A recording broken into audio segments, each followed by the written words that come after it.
माता की, भारत माता की, भारत माता की। आज उत्साह का दिन है, उत्सव का दिन है। ये उत्सव भारत के लोकतंत्र के लिए है। मैं इन चुनावों में हिस्सा लेने वाले सभी मतदाताओं को बहुत बहुत बधाई देता हूं। उनके निर्णय के लिए मतदाताओं का आभार व्यक्त करता हूं। विशेष रूप से हमारी माताओं बहनों ने, हमारे युवाओं ने जिस प्रकार भारतीय जनता पार्टी को भरपूर समर्थन दिया है, वो अपने आप में बहुत बड़ा संदेश है। मुझे इस बात का भी संतोष है कि फर्स्ट टाइम वोटर्स ने बढ़ चढ़कर मतदान में हिस्सा लिया और भाजपा की जीत पक्की की।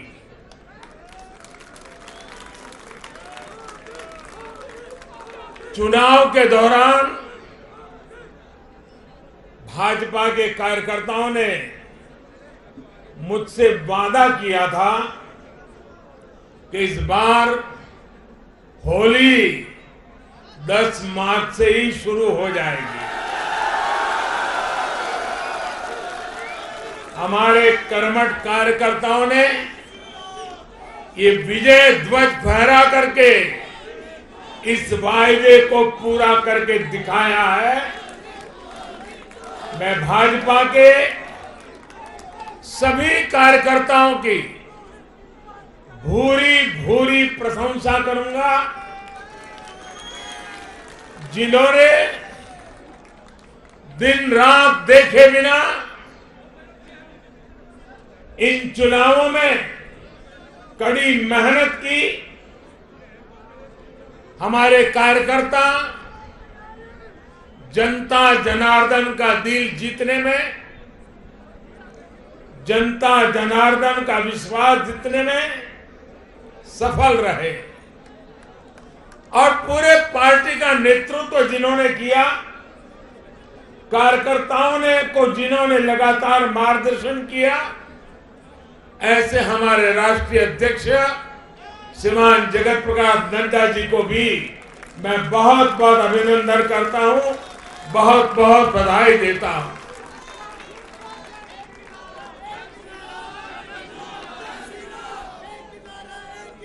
पार्टी के हर छोटे मोटे सभी कार्यकर्ताओं ने उनके अथक परिश्रम से आज एनडीए के लिए जीत का चौका लगाया है।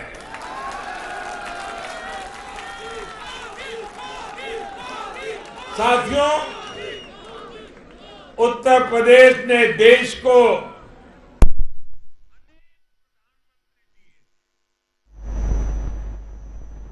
लेकिन 5 साल का कार्यकाल पूरा करने वाले किसी मुख्यमंत्री के दोबारा चुने जाने का ये पहला उदाहरण है।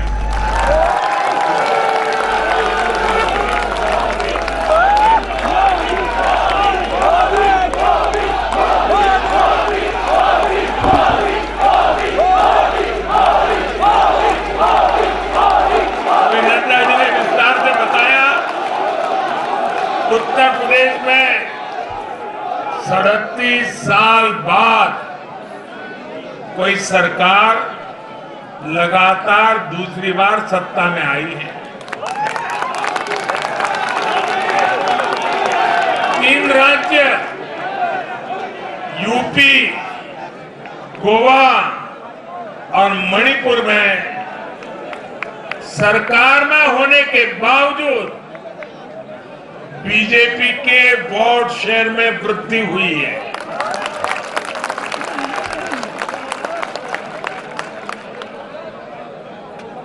गोवा में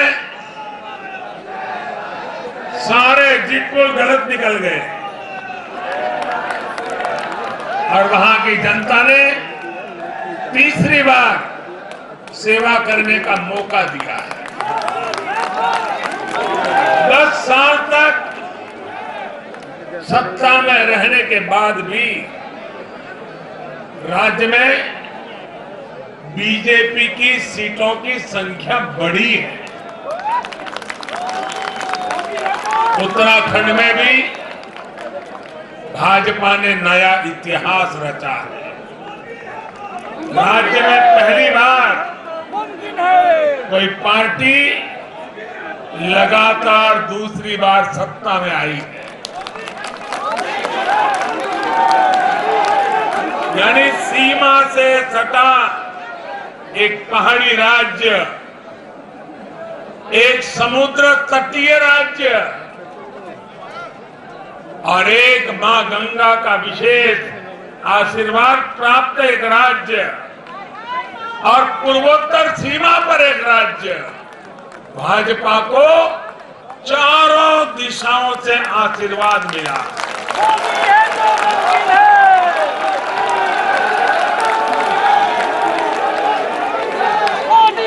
इन राज्यों की चुनौतियां भिन्न है, सबकी विकास की यात्रा का मार्ग भिन्न है, लेकिन सबको जो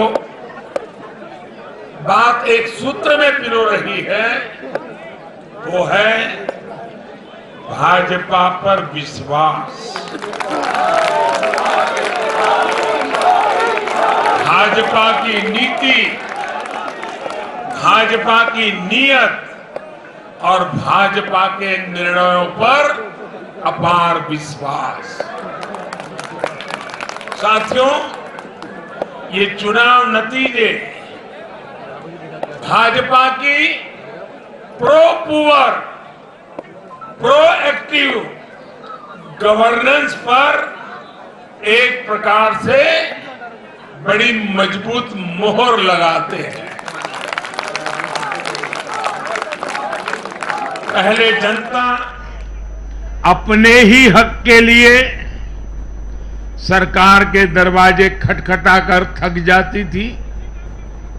बिजली, पानी, गैस, टेलीफोन, बहुत बुनियादी सुविधाओं के लिए, सामान्य जरूरतों के लिए सरकारी दफ्तरों के चक्कर काटने पड़ते थे, पैसे देने पड़ते थे। कुछ साधन संपन्न लोगों तक सुविधा पहुंचने के रास्ते अलग थे, पहुंच जाती थी। देश में गरीबों के नाम पर घोषणाएं बहुत हुई, योजनाएं भी बहुत बनी, लेकिन उस योजनाओं का जो हकदार था, जिस गरीब का उस पर हक था, उसके लिए ये हक उसको मिले बिना परेशानी को मिले, उसके लिए गुड गवर्नेंस, डिलीवरी, इसका बड़ा महत्व होता है। लेकिन भाजपा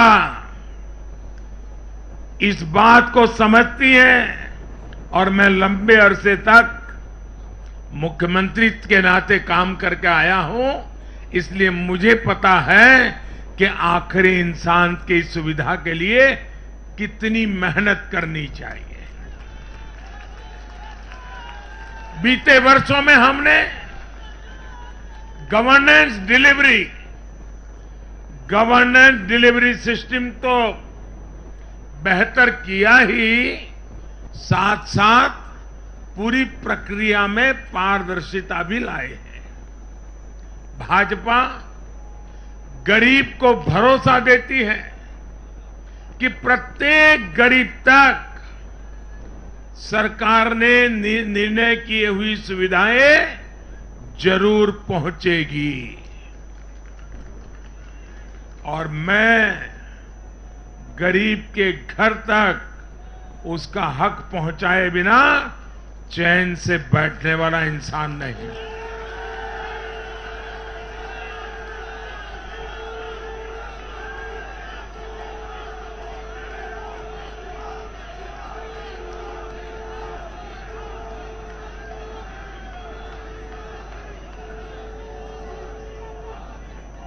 दो दशक से भी ज्यादा समय तक हेड ऑफ द गवर्नमेंट के रूप में सेवा करने का मुझे सौभाग्य मिला है। सरकार में कितनी दिक्कतें होती हैं, गवर्नेंस में कितनी दिक्कतें होती हैं, इसको भली भांति जानता हूं। उसके बावजूद भी मैंने एक ऐसी हिम्मत की है, शायद कोई न कर पाए। और वो हिम्मत मैंने लाल किले से 15 अगस्त को मेरे भाषण में उसको व्यक्त किया था।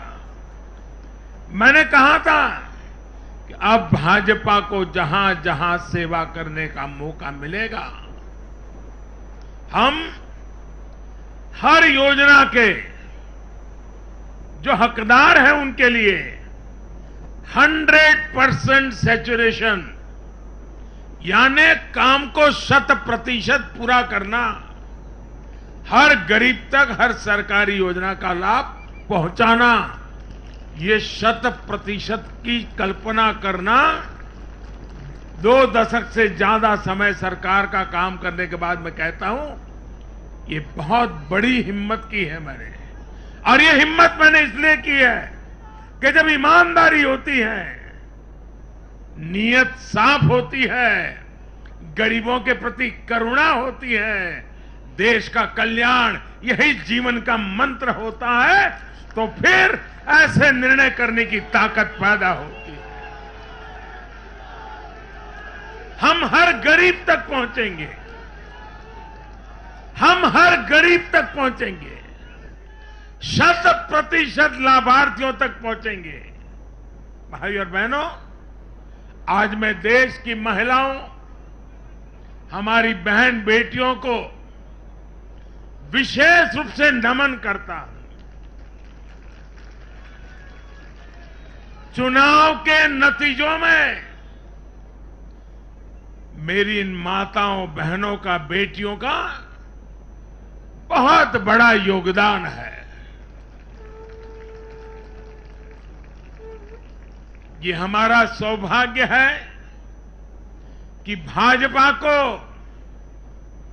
बहनों, बेटियों, माताओं ने इतना स्नेह दिया है, इतना आशीर्वाद मिला है। जहां जहां महिला मतदाताओं ने पुरुषों के मुकाबले ज्यादा वोट किया है, वहां बीजेपी को बम्पर जीत मिली है।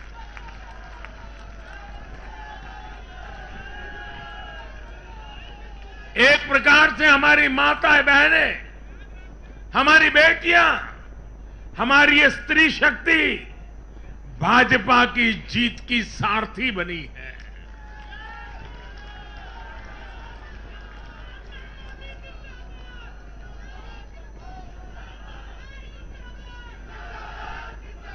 मैं जब गुजरात में था तो कभी कभी कुछ ऐसी घटनाएं हो जाती थी कि लोग चिंता करते थे, मोदी जी आपकी सुरक्षा का क्या, आप चिंता क्यों नहीं करते, अपने आप को क्यों संभालते नहीं हैं। तो मैं एक ही जवाब देता था कि कोटि कोटि माताओं का, स्त्री शक्ति का मुझे सुरक्षा कवच मिला हुआ है।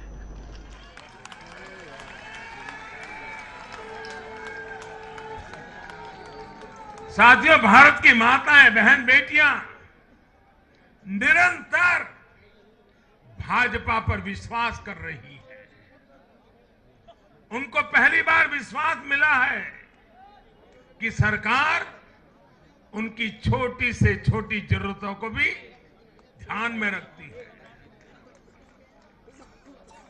साथियों, इन चुनावों के नतीजों ने एक बात और साफ कर दी है कि यूपी की जनता को, और मैं सभी ज्ञानियों को कहता हूं कि देश की भलाई के लिए अब पुरानी घिसी पिटी रिकॉर्ड छोड़ के जरा नए सिरे से सोचना शुरू कीजिए।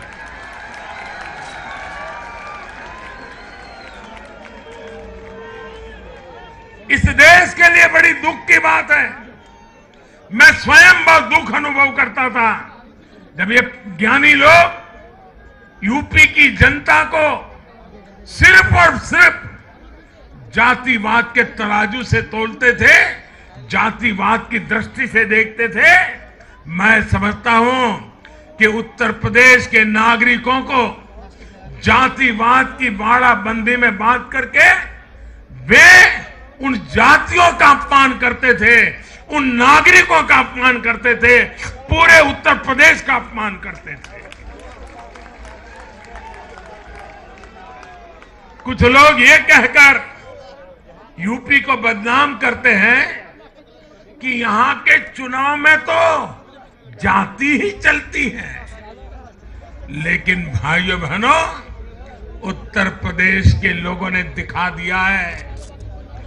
2014 के चुनाव नतीजे देखें, 2017, 2019 के नतीजे देखें, और अब फिर 22 में भी देख रहे हैं। हर बार यूपी के लोगों ने सिर्फ और सिर्फ विकासवाद की राजनीति को ही चुना है। यूपी के लोगों ने इन लोगों को यह सबक दिया है और यह सबक उनको सीखना होगा। यूपी के गरीब से गरीब व्यक्ति ने, यूपी में गांव में रहने वाला व्यक्ति हो, पढ़ा लिखा हो या अनपढ़ हो, यूपी के हर मतदाता ने, हर नागरिक ने एक सबक दिया है कि जाति की गरिमा, जाति का मान देश को जोड़ने के लिए होना चाहिए, देश को तोड़ने के लिए नहीं होना चाहिए।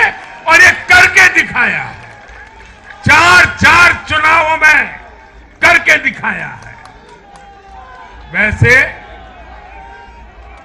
आज मैं ये भी कहूंगा कि 2019 के चुनाव नतीजों के बाद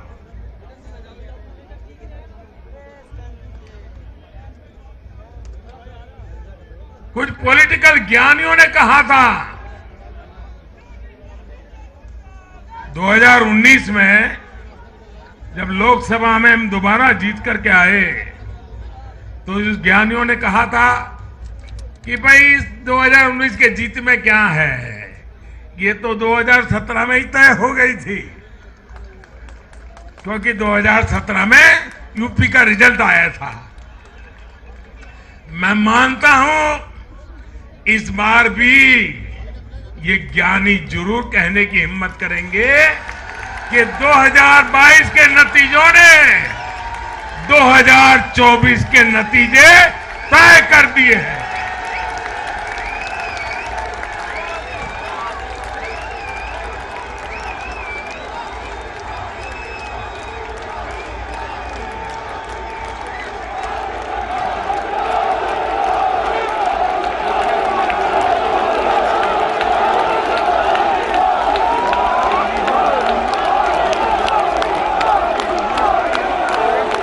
आज पंजाब के भाजपा कार्यकर्ताओं की भी विशेष प्रशंसा करूंगा। उन्होंने विपरीत परिस्थितियों में जिस प्रकार पार्टी का झंडा बुलंद किया है, वो आने वाले समय में पंजाब में भाजपा की मजबूती को, देश की मजबूती को एक अहम स्थान के रूप में विकसित करेंगे, ये मेरा पूरा विश्वास है। पंजाब में भाजपा एक शक्ति के रूप में उभरनी है, ये मैं अपनी आंखों के सामने देख रहा हूं दोस्तों। सीमावर्ती राज्य होने के नाते पंजाब को अलगाववादी राजनीति से सतर्क रखना भाजपा का कार्यकर्ता जान की बाजी लगा करके भी इस काम को करता रहेगा।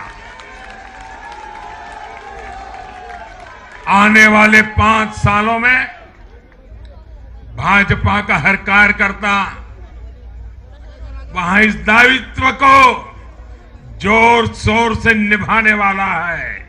ये विश्वास मैं पंजाब की जनता को आज देना चाहता हूं। साथियों, ये चुनाव ऐसे समय में हुए हैं जब दुनिया 100 साल के सबसे बड़े कोरोना जैसी महामारी के संकट से लड़ रही है। पूरी मानव जात, पूरा विश्व 100 साल में ऐसी बीमारी नहीं देखी, ऐसी मुसीबत से लड़ना नहीं पड़ा है। ये जैसे कुछ कम था तो युद्ध ने भी विश्व की चिंताएं बढ़ाई है। इन परिस्थितियों में दुनिया भर की सप्लाई चेन छिन्न भिन्न हो गई है। 2 साल से सप्लाई चेन पर बहुत ही विपरीत प्रभाव हुआ और युद्ध ने उसमें और जोड़ दिया। इन चुनौतियों से निपटने के लिए भारत ने जो कदम उठाए, आर्थिक स्तर पर जो फैसले लिए, गरीब कल्याण के जो फैसले लिए, उन सभी ने भारत को संभल कर आगे बढ़ने में बहुत मदद की। भारत बच पाया है क्योंकि हमारी नीतियां जमीन से जुड़ी रही। हमारी नीतियां जमीन से जुड़ी रही और हमारे प्रयास निष्ठा और नियत की पटरी पर अविरत आगे बढ़ते रहे। जहां जहां डबल इंजन की सरकार रही, वहां पर जनता के हितों की डबल सुरक्षा हुई और विकास के कार्यों की गति भी तेज हुई। इस समय जो युद्ध चल रहा है, उसका प्रभाव प्रत्यक्ष और परोक्ष रूप से दुनिया के हर देश पर पड़ रहा है। भारत शांति के पक्ष में है, बातचीत से हर समस्या को सुलझाने के पक्ष में है। लेकिन जो देश सीधे जंग लड़ रहे हैं, भारत का उनसे आर्थिक दृष्टि से, सुरक्षा की दृष्टि से, शिक्षा की दृष्टि से, राजनीतिक दृष्टि से नाता है। भारत की बहुत सारी जरूरतें इन देशों से जुड़ी हुई है। भारत बाहर से जो कच्चा तेल मंगाता है, पाम ऑयल मंगाता है, सनफ्लावर ऑयल मंगाता है, उसकी कीमत भी अंतर्राष्ट्रीय बाजार में बहुत तेजी से बढ़ रही है। कोयला हो, गैस हो, फर्टिलाइजर हो, सभी की कीमतों में पूरी दुनिया में कल्पना बाहर का उछाल आ रहा है। युद्ध के कारण पूरी दुनिया में महंगाई बढ़ रही है। विकासशील देशों को विशेष रूप से कठिनाई का सामना करना पड़ रहा है। साथियों, इस वैश्विक संदर्भ में इन कठिनाइयों के बीच इस बार के बजट पर नजर डालें तो एक विश्वास पैदा होता है। देश आत्मनिर्भर भारत अभियान के मार्ग पर आगे बढ़ रहा है।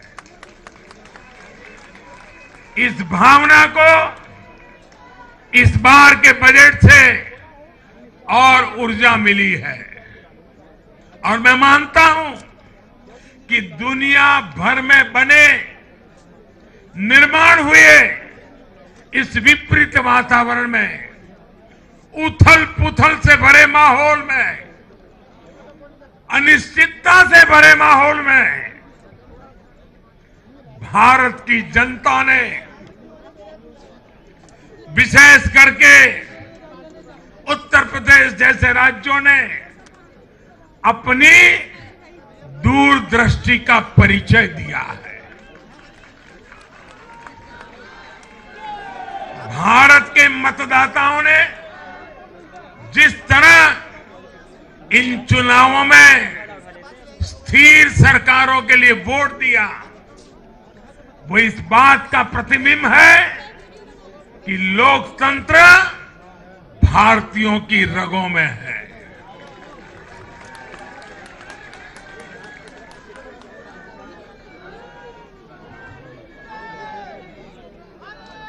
लेकिन भाई और बहनों, आज इस अवसर पर मैं देश के सामने अपनी कुछ चिंताएं भी रखना चाहता हूं। देश का नागरिक तो बहुत जिम्मेदारी के साथ देश के हित में अपना काम कर रहा है। जब भी उसको अवसर मिलता है वो जिम्मेदारी के साथ पेश आता है। देश का सामान्य नागरिक राष्ट्र निर्माण में जुटा है, लेकिन हमारे यहां कुछ लोग लगातार राजनीति का स्तर गिराते जा रहे हैं।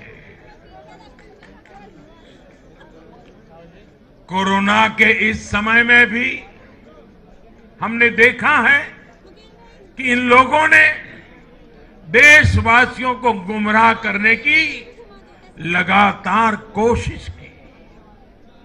वैक्सीनेशन के हमारे प्रयासों की दुनिया प्रशंसा कर रही है, लेकिन इस पवित्र कार्य पर, मानवता के कार्य पर, सेवा के कार्य पर, भारत की वैक्सीन पर भी सवाल उठाए गए। दुर्भाग्य की बात है, जब यूक्रेन में हजारों भारतीय विद्यार्थी, हमारे छात्र, हमारे नागरिक फंसे हुए थे, तब भी देश का मनोबल तोड़ने की बातें हो रही थी। जो वहां फंसे थे उनके परिवारों की चिंता बढ़ाने का काम हो रहा था। ये लोग उन बच्चों में असुरक्षा की भावना बढ़ा रहे थे, यहां उनके परिवार वालों की चिंता बढ़ा रहे थे। इतना ही नहीं, इन लोगों ने ऑपरेशन गंगा को भी प्रदेशवाद की बेड़ियों में बांधने की कोशिश की।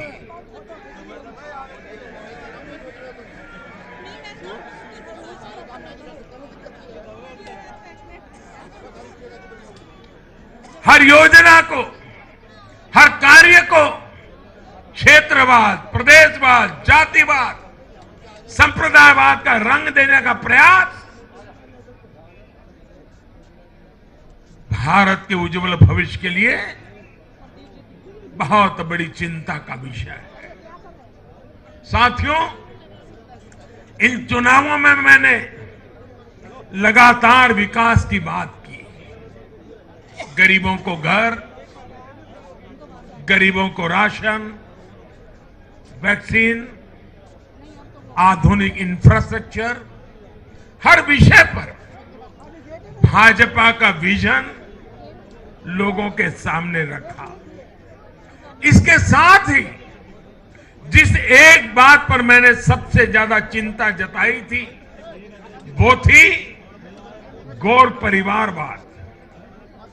मैंने राज्यों के लोगों को बताया कि कैसे मैं किसी परिवार के खिलाफ नहीं हूं, न ही मेरे किसी की व्यक्तिगत दुश्मनी है। मैं लोकतंत्र की चिंता करता हूं और मैं सभी ज्ञानियों को कहता हूं, जरा लोकतंत्र के तराजू पर इन चीजों को तोल के देखो।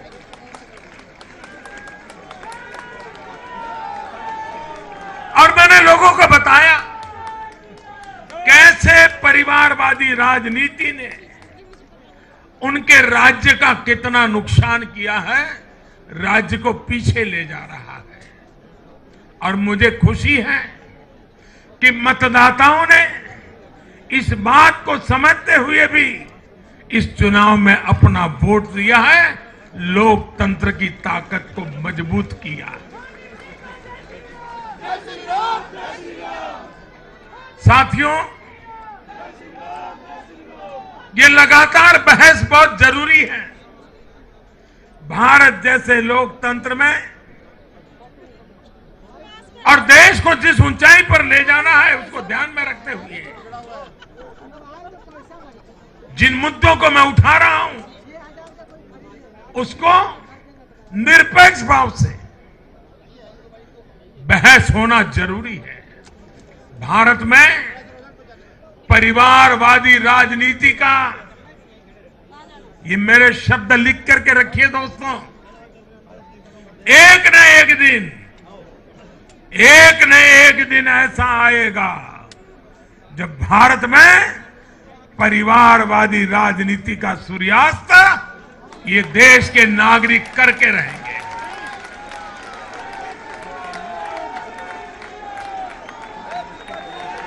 इस चुनाव में देश के मतदाताओं ने अपनी सूझबूझ का परिचय दिखाते हुए ये क्या होने वाला है इसका इशारा कर दिया है। साथियों,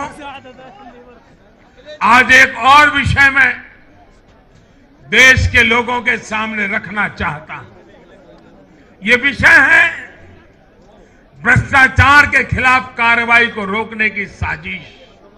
आप मुझे बताइए साथियों, क्या भ्रष्टाचार के खिलाफ कार्रवाई होनी चाहिए कि नहीं होनी चाहिए?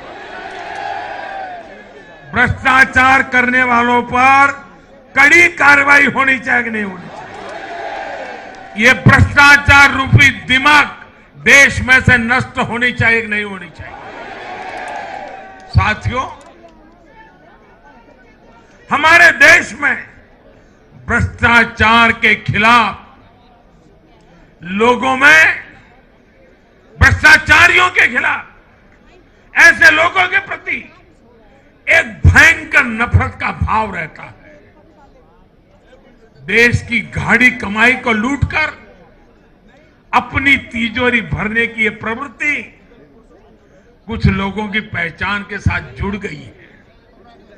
भारतीय जनता पार्टी 2014 में एक ईमानदार सरकार का वायदा करके चुनाव जीती थी और हमारी ईमानदारी को देखकर 2019 में जनता ने हमें और ज्यादा आशीर्वाद दिया।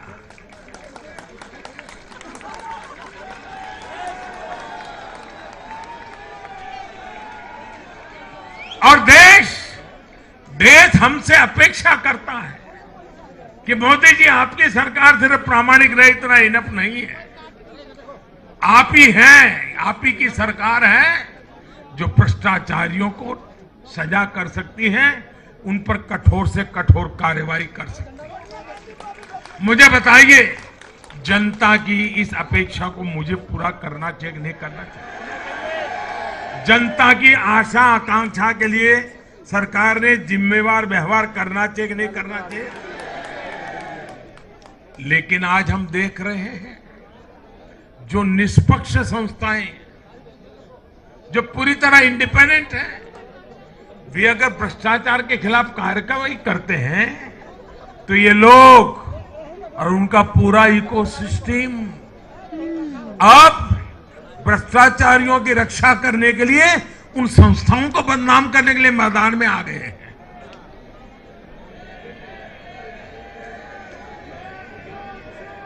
ये देश का कितना बड़ा दुर्भाग्य है कि घोटालों से घिरे लोग एकजुट होकर अब अपनी इकोसिस्टम की मदद से इन संस्थाओं पर ही दबाव बनाने लगे हैं। जांच एजेंसियों को रोकने के लिए ये लोग अपने इकोसिस्टम के साथ मिलकर नए नए तरीके खोजते हैं। इन लोगों को देश की न्यायपालिका पर भी भरोसा नहीं है। पहले हजारों करोड़ रुपए का भ्रष्टाचार करो, फिर जांच भी नहीं होने दो, और जांच करे तो उस पर दबाव बनाओ। ये इन लोगों की प्रवृत्ति है। और देश के लोगों को एक और बात पर मैं ध्यान देना के लिए आकर्षित करना चाहता हूं। ये लोग किसी भ्रष्टाचारी पर कार्रवाई होते ही उसे धर्म का रंग देते हैं, प्रदेश का रंग दे देते हैं, जाति का रंग देने लगते हैं। ये नए तौर तरीके शुरू हुए हैं। किसी माफिया के खिलाफ अदालत कोई फैसला सुना देती है तो भी उसे ये लोग धर्म और जाति से जोड़ देते हैं। ऐसे में भारत के मैं सभी संप्रदायों से आग्रह करता हूं, मैं सभी जाति पे गर्व करने वाले ईमानदार लोगों से आग्रह करना चाहता हूं, उन सबको सोचना होगा कि ऐसे भ्रष्टाचारियों, ऐसे माफियाओं को अपने समाज से, अपने संप्रदाय से, अपनी जाति से दूर करने की हिम्मत करें। इससे समाज भी मजबूत होगा, संप्रदाय भी मजबूत होगा और हर व्यक्ति का भला होगा। और यूपी में हमारी विजय का एक कारण यह भी है कि वहां के लोगों ने कई दशकों से ऐसी राजनीति का बहुत नुकसान सहा है। मैं बनारस का सांसद होने के नाते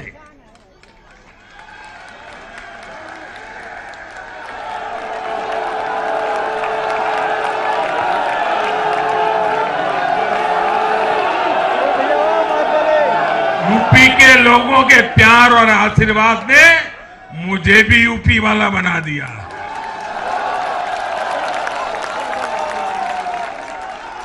मैं बनारस का सांसद होने के नाते मेरे अनुभव से कह सकता हूं, यूपी के लोग ये बात समझ चुके हैं कि जाति को बदनाम करने वालों से, संप्रदाय को बदनाम करने वालों से अब दूर रहना है और राज्य के विकास को ही सर्वोच्च प्राथमिकता देनी है। साथियों, आजादी के 75वें वर्ष को देखते हुए भी इन चुनाव परिणामों का बहुत महत्व है। भारत आजादी के अमृत काल में प्रवेश कर रहा है। ये चुनाव परिणाम आने वाले 25 वर्षों के हमारे राष्ट्रीय संकल्पों के प्रति देश के मिजाज को, देश के मूड को प्रतिबिंबित करते हैं। यहां से हम दो पटरियों पर एक साथ तेजी से काम करने वाले हैं। एक तरफ गांव, गरीब, छोटे किसान, लघु उद्यमी, उनके कल्याण पर हमारा जोर है। वहीं दूसरी तरफ देश के संसाधनों, देश की युवा शक्ति को नए अवसर देकर हम आत्मनिर्भरता के मिशन को तेज करना चाहते हैं। भारत का युवा आज अपने हुनर से, अपने बुद्धि के बल से और अपनी क्षमता के उपयोग से दुनिया को समाधान दे रहा है। दुनिया का सबसे बड़ा और सबसे तेज टीकाकरण अभियान आज के भारत के सामर्थ्य का बड़ा उदाहरण है। आज भारत डिजिटल पेमेंट सिस्टम में आत्मनिर्भर हो रहा है। स्टार्टअप के क्षेत्र में अपना सामर्थ्य बढ़ा रहा है और तकनीक के क्षेत्र में नई नई उपलब्धियां प्राप्त कर रहा है। और यह सब हो रहा है उसकी युवा शक्ति के कारण। भारत में शिक्षा का स्तर उच्च कोटि का हो, जो देश और दुनिया की जरूरतों को पूरा करने वाली वर्कफोर्स तैयार कर सके, यह हमारा संकल्प है।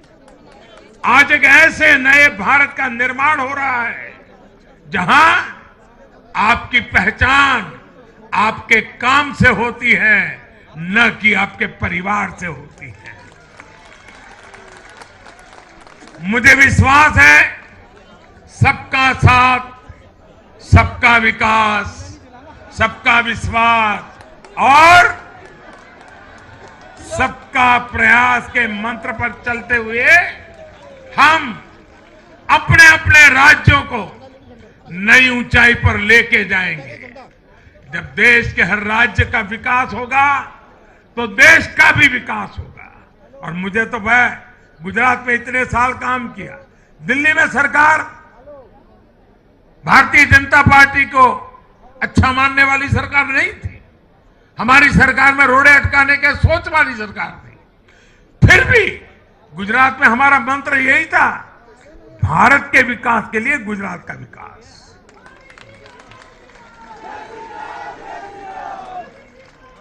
साथियों, हमें जुट जाना है, एक पल भी गंवाना नहीं है। चुनौतियां कितनी ही कठिन क्यों न हो, लेकिन जीतने का संकल्प उससे भी बड़ा होता है।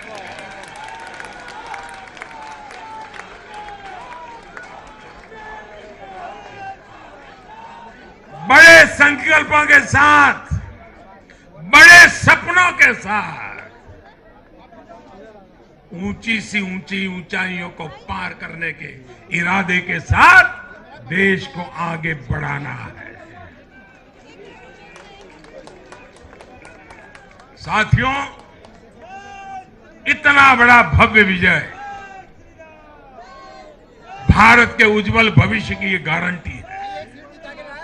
मैं एक बार फिर भारत के उज्जवल भविष्य के लिए ये जो निर्णायक मतदान किया है, इसलिए हमारे मतदाता अभिनंदन के बहुत अधिकारी हैं। आइए दोनों हाथ ऊपर करके तालियों के गड़गड़ाहट के साथ सभी मतदाताओं का अभिनंदन करें, मतदाताओं का आभार व्यक्त करें, मतदाताओं का गौरवगान करें।